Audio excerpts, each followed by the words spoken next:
What's up mga ka-Big Bites? Hinebra fans, matutuwa dahil sa mga balitang ito.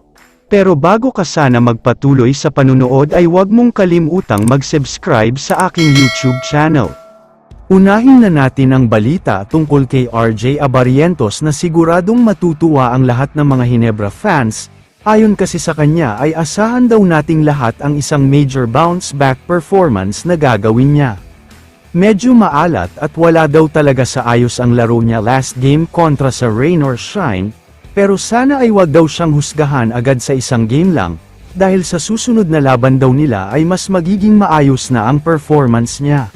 Mas motivated daw siyang maglaro ngayon dahil may gustong siyang patunayan. Gusto nga daw niyang ipakita sa lahat ng mga bashers niya noong unang game, na hindi nagkamali ang Hinebra na piliin siya sa draft. Samantala, ngayong Martes, August 27 ay mangyayari na ang pinaka-inaabangan ng lahat ng mga fans. Maglalaban na kasi ang dalawang napakalakas na team sa PBA. Ito nga ay ang San Miguel Beermen at Barangay Hinebra. Sa kasalukuyan ay mayroong 2-0 win-loss record ang SMB. Isa sila sa top team ngayon sa Group B. Samantalang ang Hinebra naman ay nasa bandang dulo ng standing, dahil tulad na nga ng sabi ko ay pangit ang first game nila. Pero mukhang dapat matuwa ang Hinebra pati na ang mga Hinebra fans, dahil ayon sa mga legit na source ay hindi pa rin daw maglalaro itong si Marcio Lasseter para sa SMB, dahil patuloy pa rin daw ang pag-recover nito sa sakit. Hindi dapat magsaya dahil may sakit siya, dapat magsaya ang mga Hinebra fans dahil wala ang pinaka-shooter na player ng San Miguel Beermen.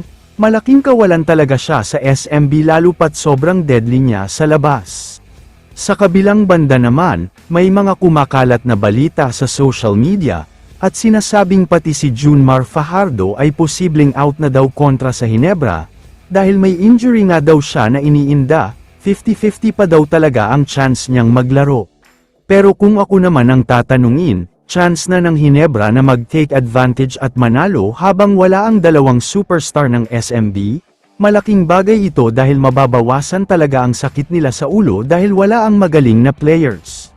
Sana sa laban na ito ay magpakitang gilas na din sina Abarientos at Go, dahil kung hindi ay siguradong punong-puno na naman sila ng mga bashers, at baka pati ang mismong management ay bitawan sila dahil sa hindi magandang pinapakita nila.